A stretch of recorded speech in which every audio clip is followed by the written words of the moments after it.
नमस्ते दोस्तों, एक बार फिर से आपके अपने YouTube चैनल मेरी कहानियां पर स्वागत है। आज हम फिर से हाजिर हैं एक नई कहानी के साथ।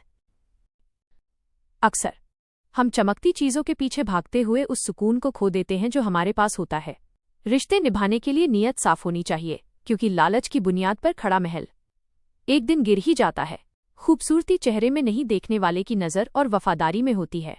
जिंदगी हमें कई मौके देती है इंसान बनने के, लेकिन हम अक्सर दौलत के नशे में फरिश्ता बनने की कोशिश में खुद को ही खो देते हैं।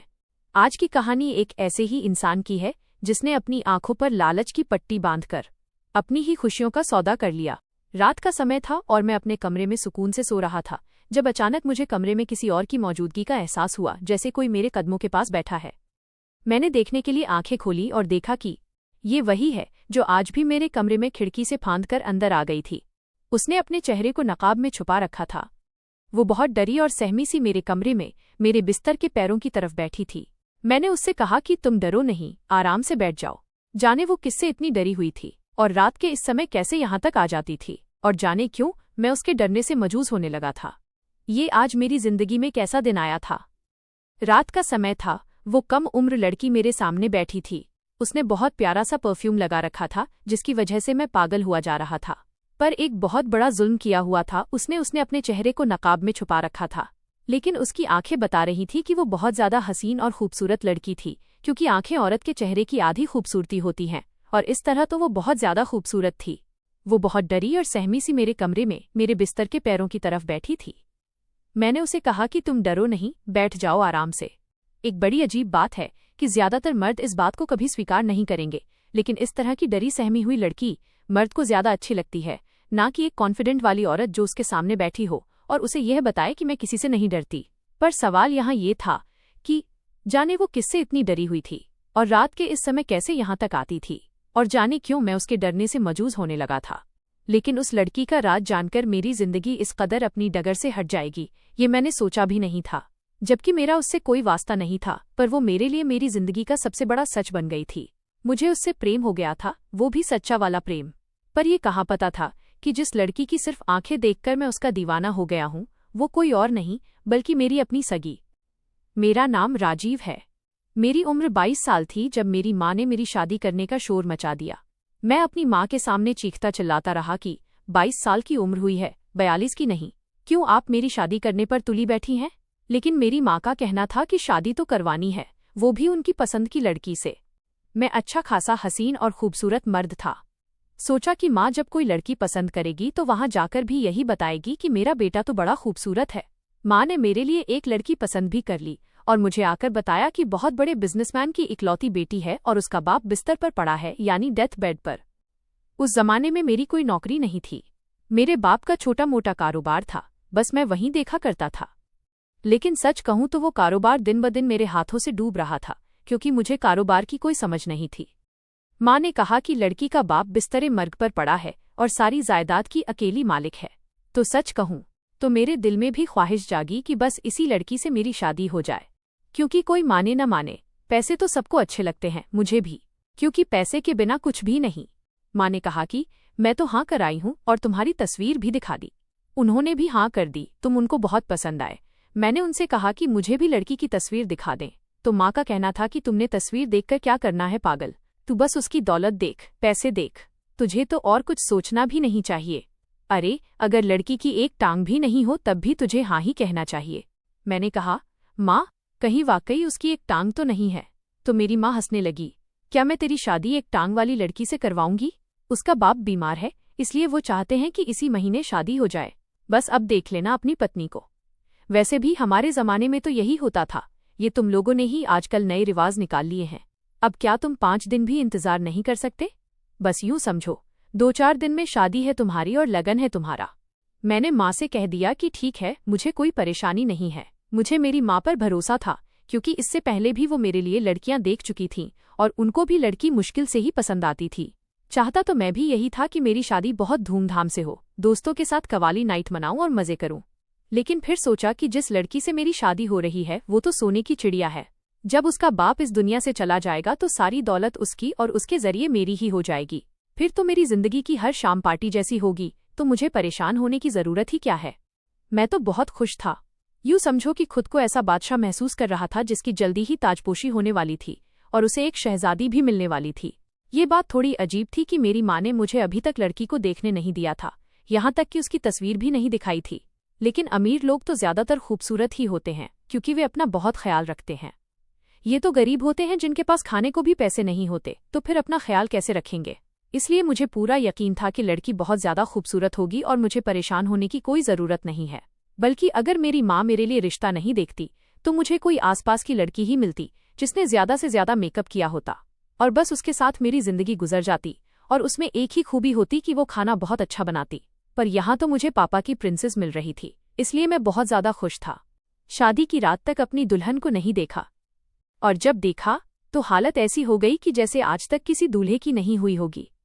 मैंने अपनी हीरा नाम की दुल्हन को अपनी सुहागरात पर ही देखा था। वो घूंघट किए बैठी थी और जब मैंने उसका घूंघट उठाया तो मुझे ऐसा लगा जैसे मेरे साथ इस दुनिया का सबसे बड़ा धोखा हो गया है, क्योंकि वो लड़की इस कदर बदसूरत थी कि कोई भी मर्द उसके पास जाने से इनकार कर दे। उसका वजन 100 किलो से ज्यादा होगा, उसकी रंगत करीबन काली और नैन नक्श भी अजीब भद्दे से थे। मैंने तो उससे पूछ लिया कि वो कौन है और मेरी दुल्हन कहाँ है। शायद मेरे साथ कोई मजाक हो रहा था। शादी की रात पर अक्सर दूल्हे के साथ ऐसा मजाक किया जाता है जिसमें उसकी खूबसूरत दुल्हन की जगह घराने की सबसे मोटी, बदसूरत या बूढ़ी औरत को बैठा देते हैं, और जब दूल्हा घूंघट उठाता है तो हैरान हो जाता है। बाद में उसकी प्यारी और खूबसूरत दुल्हन को उसके पास ले आते और कहते हैं कि ये लो तुम्हारी पत्नी तो ये है। पर मेरे घराने में था ही कौन जो ऐसा मजाक करता। शादी भी तो सादगी से हुई थी और सब मेहमान जा चुके थे। अब मुझे समझ आ गई थी कि जो मुझसे ये मजाक कर रहा था वो कोई और नहीं, मेरी किस्मत थी। और अब मजाक हो चुका था। अब तो मेरा दिल कर रहा था कि कहीं से कोई निकल आए और कहे कि तुम्हारे साथ मजाक हुआ है, बेशक वो कोई आत्मा ही क्यों ना हो। मैंने घूंघट उठाया था, लेकिन उसके बाद मैं एक लफ्ज नहीं बोला। मैंने उसको एक नज़र देखा भी नहीं और फौरन निकल के बाहर चला गया। मैं फौरन अपनी माँ के कमरे की तरफ भागा। वो मेरी जिंदगी बर्बाद करके खुद सुकून से सो रही थी।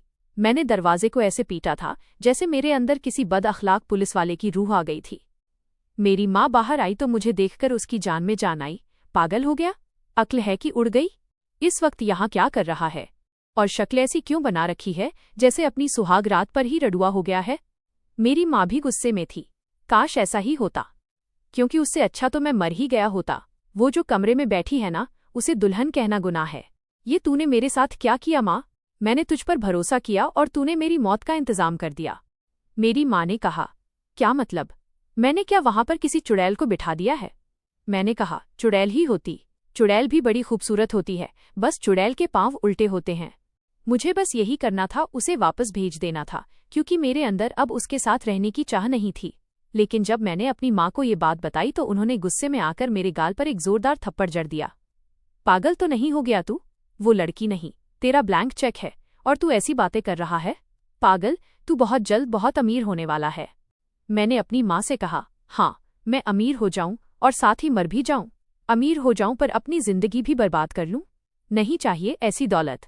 क्या फायदा ऐसी दौलत का, ऐसे पैसों का, जो बाद में मुझे अपना इलाज करवाने में ही खर्च करने पड़े, या फिर मुझे बहुत सारी बीमारियां लग जाएं, या फिर मैं पागल हो जाऊं। माँ ने कहा, ओ पागल, तू अपनी बुआ पर गया है।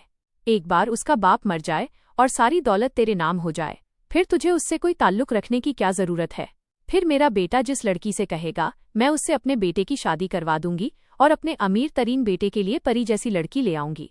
तेरी माँ सब जानती है, घाटे का सौदा आज तक नहीं किया मैंने, वरना मेरा कोई दिमाग खराब था कि अपने हीरे जैसे बेटे को उस मोटी घसीट के हवाले कर देती। मैंने कहा, हीरा क्या होता है? इस लड़की का नाम हीरा किसने रखा है?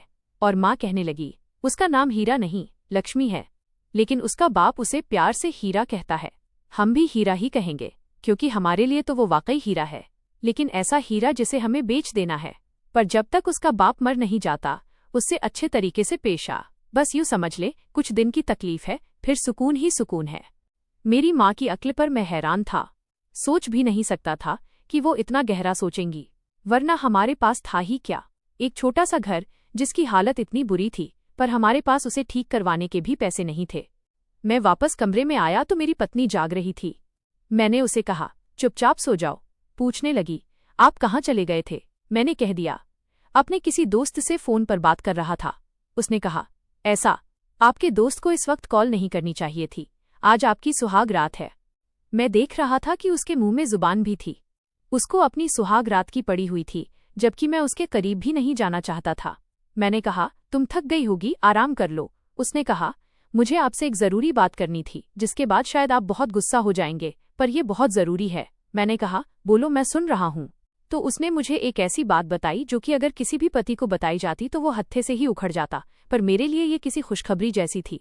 जब तक मेरे बाबा बीमार हैं, मैं रोज रात को अपने घर ही रहा करूंगी, क्योंकि रात को बाबा का ख्याल रखने की जरूरत होती है और नौकरों पर मैं भरोसा नहीं कर सकती। मेरे पास अपनी अमीर पत्नी की नज़रों में अच्छा बनने और अपनी जान बचाने का बहुत अच्छा मौका था। मैं कुछ भी ऐसा नहीं करना चाहता था जिससे उसे यह महसूस हो कि मैं उसे धोखा दे रहा हूँ।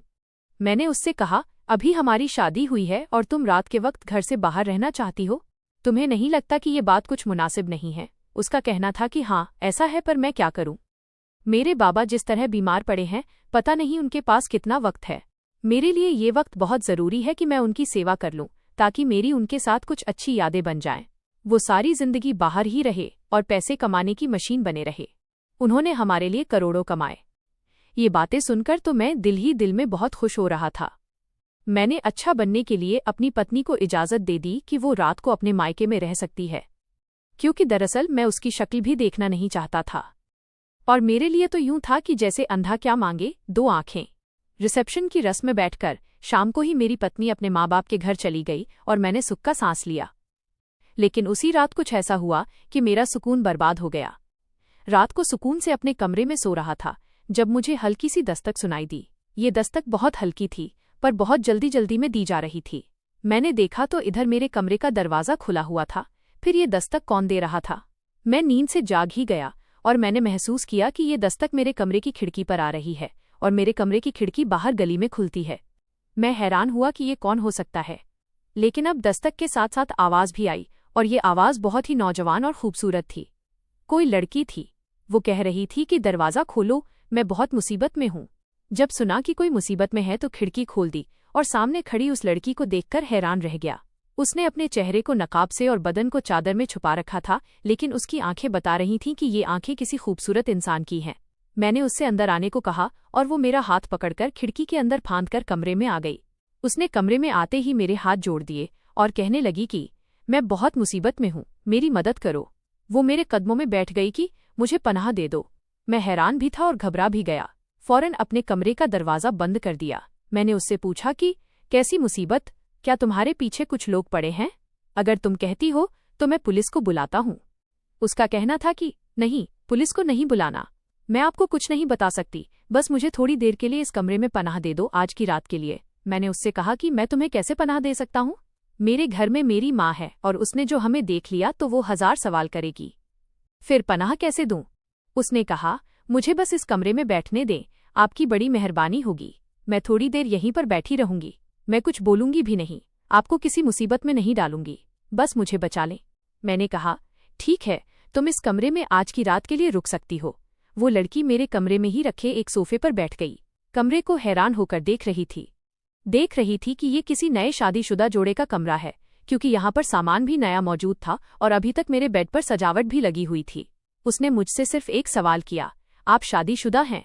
मैंने कहा, नहीं, मैं शादीशुदा नहीं हूँ। कमरा मेरे भाई की पत्नी के लिए सजाया गया था और वो अपनी पत्नी को लेकर बाहर के मुल्क चला गया है और अब ये कमरा मेरा हो गया है। जाने क्यों मैं उसे सच बताना नहीं चाहता था। मैं उससे ये नहीं कहना चाहता था कि मैं शादीशुदा हूँ। वैसे भी इतनी मोटी पत्नी का पति कहकर मुझे कौन सा फक्र महसूस हो रहा था। लेकिन मैंने ये फैसला बड़ी जल्दी कर लिया कि मुझे उसे ये नहीं बताना कि मैं शादीशुदा हूँ। मैंने एक पल को भी नहीं सोचा कि वो बहुत ही ज्यादा खूबसूरत लड़की मालूम हो रही थी। उसने इतना चेहरा भी छुपाया हुआ था और चादर ऐसे की थी कि उसके पैर तक दिखाई नहीं दे रहे थे। जब मैंने अपनी पत्नी को इस कमरे में बैठे देखा था तो मुझे ऐसा लगा था कि काश इसकी जगह कोई चुड़ैल बैठी होती। लेकिन अब मेरे दिल में ये बात नहीं आई कि क्या ये लड़की कोई चुड़ैल तो नहीं थी जो आधी रात को मेरे कमरे में आ गई थी। वरना कैसे आजकल कोई इस तरह गलियों में घूम रहा हो, वो भी रात के वक्त। लेकिन हो सकता है किसी पर भी कोई मुसीबत आई हो। उसके बाद उसने मुझसे कोई सवाल नहीं किया और वो चुपचाप एक तरफ बैठी रही। रात का वक्त ऐसा भी होता है कि जब इंसान को बहुत सख्त नींद आ जाती है और कुछ भी हो लेकिन वो सो ही जाता है। लेकिन मुझे उस वक्त भी नींद नहीं आ रही थी, क्योंकि मेरे कमरे में एक लड़की बैठी थी जो निहायत हसीन थी। मैं बार बार नज़र बचाकर उसे ही देख रहा था। मैं कमरे से बाहर नहीं जा सकता था कि उसके लिए खाने को कुछ ले आऊं। कमरे में पानी रखा था, उसने पानी भी नहीं पिया क्योंकि उसे पानी पीने के लिए अपना नकाब हटाना पड़ता और शायद वो अपना नकाब नहीं उठाना चाहती थी। जैसे ही सुबह की रोशनी फैली, मेरी आंख लग गई थी। मुझे पता ही नहीं चला कि मुझे कब नींद आ गई। मेरा इरादा तो यही था कि मैं सुबह तक जागता रहूंगा क्योंकि वो मेरे कमरे में बैठी थी और ऐसे मुझे सोना नहीं चाहिए था। लेकिन मुझे नींद आ गई थी और जब मैंने सुबह आसपास देखा तो वो कहीं पर भी मौजूद नहीं थी। वो कमरे से निकलकर खिड़की के रास्ते ही वापस चली गई। मैं यही सोच रहा था कि ये मेरे साथ हुआ क्या, कि एक अनजान लड़की ने सारी रात मेरे कमरे में गुजारी, लेकिन मैं उसकी शक्ल भी न देख सका। उसके वजूद से उठने वाली खुशबू अभी भी मुझे मेरे कमरे में महसूस हो रही थी। अभी मैं नींद से जागा ही था और अपने ही दिल में हंस रहा था कि मेरी पत्नी ने दरवाज़ा खोला और मैं चौंक उठा। उसने कहा, आप चौंक क्यों गए? मैंने कहा, क्या तुम अचानक से आ गई तो जाहिर है कि मैं चौंक नहीं जाऊंगा। बेशक मैंने अभी उससे अपने रिश्ते का आगाज नहीं किया था और मैं जानता था कि वो कुछ दिन के लिए मेरी पत्नी है, लेकिन अचानक से उसकी आमद से मैं चौंक गया था क्योंकि अगर वो देख लेती कि मेरे कमरे में कोई लड़की है तो वो गुस्सा होती और शायद मुझसे रिश्ता तोड़ देती, और अगर ऐसा हो जाता तो फिर मेरे हाथ आई सोने की चिड़िया तोड़ जाती। बस मुझे इस बात का डर था और किसी बात का खौफ नहीं था। वो सोने की चिड़िया नहीं, सोने का हिप्पो था, लेकिन मुझे उसी के साथ गुजारा करना था। मेरी माँ ने मुझे ये भी कहा था कि तूने उसके साथ इस तरह रहना है जैसे तू उसे बहुत ज्यादा प्यार करता है। उसको एक जगह भी ये कहने की जरूरत नहीं कि तुम बदसूरत हो या मोटी हो। तेरी जुबान से ऐसी कोई बात न निकले, बल्कि तूने उसे बहुत ज्यादा खुश रखना है ताकि जब तक उसके बाप की जान में जान है उसका बहुत ख्याल रखना होगा। मैंने उसके बाप की हालत के बारे में डॉक्टर से पूछा है। डॉक्टर ने कहा है कि कोई उम्मीद नहीं है, आज गया या कल गया, कुछ दिन का मेहमान है, इसलिए हमें उस लड़की को बहुत खुश रखना होगा। वो ये समझने पर मजबूर हो जाए कि हम ही उसके परिवार हैं और उसका इस दुनिया में हमारे अलावा कोई भी नहीं है, ताकि जब उसके बाप का इंतकाल हो जाए तो वो अपने सारे राज हमसे शेयर करे, हमसे मशवरा मांगे और हम उसे बताएंगे कि क्या करना है, कैसे करना है। जाहिर है वो सारा कारोबार तेरे हाथ में दे देगी और खुद घर की चिड़िया बनकर बैठ जाएगी, और जैसे ही सब कुछ तेरे हाथ में आ जाए तो उसे रास्ते से हटाना बहुत ही आसान हो जाएगा। इसमें थोड़ा वक्त लगेगा, बहुत सब्र करना पड़ेगा और पूरी उम्र लग जाती है इतने सारे पैसे कमाने में। अगर हमारा साथ 1.5 साल भी लगा तो क्या बुरा है। मैंने कहा, इतनी जल्दी आ गई? तो कहने लगी, हाँ, मैंने सिर्फ रात को रहने का कहा था। मुझे मेरी जिम्मेदारियों का एहसास है, जबकि मुझे उससे कोई जिम्मेदारी पूरी करवाने का कोई शौक नहीं था। मैंने कहा कि जाकर नाश्ता बना दो। वैसे उसने नाश्ता बहुत अच्छा बनाया था। वो घर को साफ करने लगी, मेरे कपड़े निकाल के इस्त्री किए और मुझसे पूछा कि दोपहर के लिए क्या बना दूं। तो मैंने कहा कि कुछ भी बना लेना, मुझे कोई परेशानी नहीं है। और अगले दिन भी रात को फिर से मेरी पत्नी अपने मायके चली गई और आज फिर वो लड़की मेरे कमरे में आ गई। उसने कहा कि मुझे पनाह चाहिए। मैंने उससे पूछा कि तुम क्या करती हो कि लोग तुम्हारे पीछे पड़े हैं। उसने कहा कि मैं तुम्हें कुछ नहीं बता सकती। अगर तुम मुझे पनाह नहीं देना चाहते तो मैं चली जाती हूँ यहाँ से, लेकिन अगर मेरे साथ कुछ हो गया तो फिर उसके जिम्मेदार तुम होगे। मैंने कहा, ऐसी कोई बात नहीं है, तुम परेशान हो गई हो, मैं तो वैसे ही पूछ रहा था। ठीक है, मैं तुमसे कोई सवाल नहीं करूंगा, तुम आराम से बैठ जाओ। मैंने ये बात अपनी माँ को भी नहीं बताई थी क्योंकि मेरी माँ ने कहा था कि अपनी पत्नी की सेवा करो, उसे खुश रखो, लेकिन मैं उसकी सेवा करने के मूड में बिल्कुल भी नहीं था। वो जाती तो मैं शुक्र अदा करता था कि मेरी जान छूट गई, लेकिन पूरा दिन वो मेरी बहुत सेवा करती थी, मेरे जूते तक साफ करती थी, मुझसे हर बात पूछती थी, लेकिन मैंने उसकी तरफ गौर से देखा ही नहीं था। मेरे ख्यालों में तो दिन भर वो नकाबपोश हसीना फिरती रहती थी, जो हर रात मेरे कमरे में आकर मेरी नज़रों के सामने बैठकर मेरा दिल जलाया करती थी।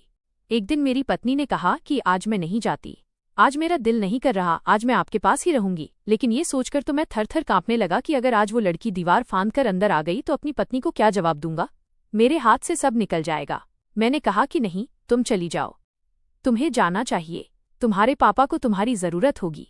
ऐसे कैसे हो सकता है कि बीमार बंदा हो और हर रोज एक काम की आदत हो। वो तुम्हारा उनके साथ रहना जरूरी है, तुम्हारे साथ से उनको खुशी मिलती होगी। तुम आज नहीं जाओगी, और अगर उनको आज रात कुछ हो गया तो? उसने मुझे अचानक घूर कर देखा, जैसे कह रही हो कि किस किस्म की बातें कर रहे हो। मैंने कहा कि मेरा ये मतलब नहीं था, लेकिन देखो, उनकी हालत ऐसी है कि जब कोई शख्स ऐसे बिस्तरे मर्ग पर पड़ा हो तो फिर उसका क्या पता चलता है। कहीं ऐसा न हो कि आज की रात उनकी आखिरी रात हो और तुम आखिरी बार उनसे मिल भी न पाओ। मैंने अपनी पत्नी को बहुत डरा दिया। मेरी पत्नी मान गई कि आप ठीक कह रहे हैं, मुझे जाना चाहिए, लेकिन इस दफा मुझे खुद छोड़कर आएं, मेरे बाबा से भी मिल लीजिएगा। मैंने कहा, हाँ क्यों नहीं, आपको खुद ही छोड़कर आता हूँ। मैं अपनी पत्नी को छोड़ने गया। थोड़ी देर ससुर के पास भी बैठ गया। उनकी बातें मुझे बिल्कुल भी अच्छी नहीं लग रही थीं। मैं बोर हो रहा था, लेकिन सुन ली और फिर वापस आ गया। और आज की रात भी वो लड़की घर में ही आ गई थी। लेकिन आज मेरे जज्बात मेरे काबू में नहीं थे। मैंने बड़ी मुश्किल से अपनी पत्नी को निकाला था और मैं इस बात पर बहुत खुश था। आज वो लड़की अपनी जगह पर ही आकर बैठ गई। मैं उससे बातें करने लगा। मैं बात से बात निकालकर उसे बातों में मशरूफ रखने लगा। मैं चाहता था कि वो बोलती रहे और मैं सुनता रहूं। यूं तो उसने बुर्का पहन रखा था, लेकिन महसूस होता था कि वो बहुत ही दुबली पतली और प्यारी सी लड़की थी। उसकी आंखें बेहद खूबसूरत और उसके हाथ गोरे गोरे थे। उसकी निस्बत मेरी पत्नी तो बहुत ही मोटी और उसके हाथ भी अजीब फूले हुए थे। वैसे मैंने अपनी पत्नी को कभी इतना गौर से नहीं देखा था जितना उस लड़की को देख रहा था। बिलाखिर उसने कह दिया कि अगर इस वक्त आपकी पत्नी आपके कमरे में आ जाए तो आप क्या करेंगे? मैंने कहा कि मेरी कोई पत्नी नहीं है। तुम्हें किसने कहा कि मेरी पत्नी है? उसने कहा कि मैं छोटी बच्ची नहीं हूँ। मुझे पता है कि आपकी शादी हो चुकी है और ये कमरा आपका कमरा है। खैर, आपने मुझसे झूठ बोला तो कोई बात नहीं, हो सकता है मैंने भी आपसे कोई झूठ बोला हो। शादी की रात तक अपनी दुल्हन को नहीं देखा, और जब देखा तो हालत ऐसी हो गई कि जैसे आज तक किसी दूल्हे की नहीं हुई होगी। मैंने अपनी हीरा नाम की दुल्हन को अपनी सुहागरात पर ही देखा था। वो घूंघट किए बैठी थी, और जब मैंने उसका घूंघट उठाया तो मुझे ऐसा लगा जैसे मेरे साथ इस दुनिया का सबसे बड़ा धोखा हो गया है, क्योंकि वो लड़की इस कदर बदसूरत थी कि कोई भी मर्द उसके पास जाने से इनकार कर दे। उसका वजन 100 किलो से ज्यादा होगा। उसकी रंगत करीबन काली और नैन नक्श भी अजीब भद्दे से थे। मैंने तो उससे पूछ लिया कि वो कौन है और मेरी दुल्हन कहाँ है।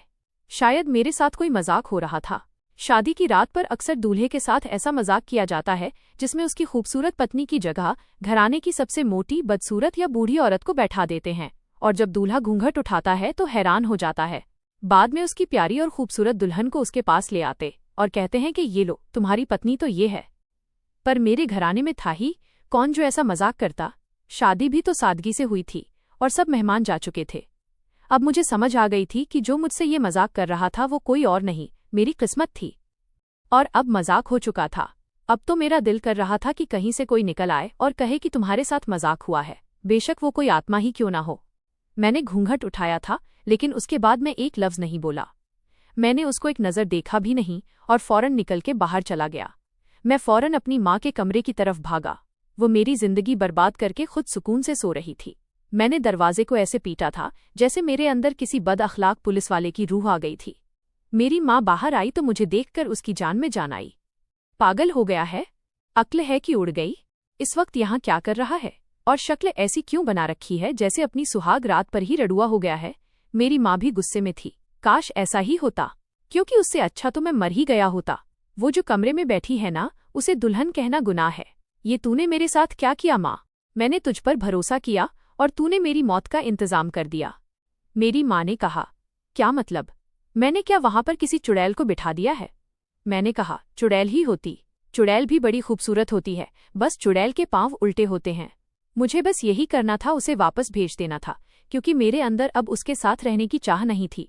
लेकिन जब मैंने अपनी माँ को ये बात बताई तो उन्होंने गुस्से में आकर मेरे गाल पर एक जोरदार थप्पड़ जड़ दिया। पागल तो नहीं हो गया तू? वो लड़की नहीं, तेरा ब्लैंक चेक है, और तू ऐसी बातें कर रहा है? पागल, तू बहुत जल्द बहुत अमीर होने वाला है। मैंने अपनी माँ से कहा, हाँ, मैं अमीर हो जाऊं और साथ ही मर भी जाऊं। अमीर हो जाऊं पर अपनी जिंदगी भी बर्बाद कर लूं? नहीं चाहिए ऐसी दौलत। क्या फायदा ऐसी दौलत का, ऐसे पैसों का, जो बाद में मुझे अपना इलाज करवाने में ही खर्च करने पड़े, या फिर मुझे बहुत सारी बीमारियां लग जाएं, या फिर मैं पागल हो जाऊं। माँ ने कहा, ओ पागल, तू अपनी बुआ पर गया है। एक बार उसका बाप मर जाए और सारी दौलत तेरे नाम हो जाए, फिर तुझे उससे कोई ताल्लुक रखने की क्या जरूरत है?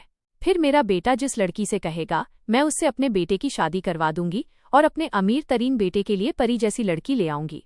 तेरी माँ सब जानती है, घाटे का सौदा आज तक नहीं किया मैंने, वरना मेरा कोई दिमाग खराब था कि अपने हीरे जैसे बेटे को उस मोटी घसीट के हवाले कर देती।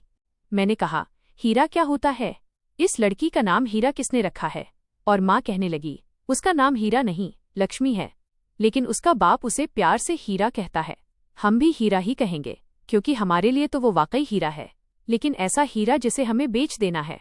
पर जब तक उसका बाप मर नहीं जाता, उससे अच्छे तरीके से पेश आ। बस यूं समझ ले, कुछ दिन की तकलीफ है, फिर सुकून ही सुकून है। मेरी माँ की अक्ल पर मैं हैरान था। सोच भी नहीं सकता था कि वो इतना गहरा सोचेंगी, वरना हमारे पास था ही क्या। एक छोटा सा घर जिसकी हालत इतनी बुरी थी, पर हमारे पास उसे ठीक करवाने के भी पैसे नहीं थे। मैं वापस कमरे में आया तो मेरी पत्नी जाग रही थी। मैंने उसे कहा, चुपचाप सो जाओ। पूछने लगी, आप कहाँ चले गए थे? मैंने कह दिया, अपने किसी दोस्त से फोन पर बात कर रहा था। उसने कहा, ऐसा? आपके दोस्त को इस वक्त कॉल नहीं करनी चाहिए थी, आज आपकी सुहाग रात है। मैं देख रहा था कि उसके मुंह में जुबान भी थी। उसको अपनी सुहाग रात की पड़ी हुई थी, जबकि मैं उसके करीब भी नहीं जाना चाहता था। मैंने कहा, तुम थक गई होगी, आराम कर लो।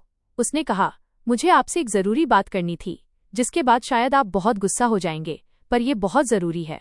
मैंने कहा, बोलो, मैं सुन रहा हूं।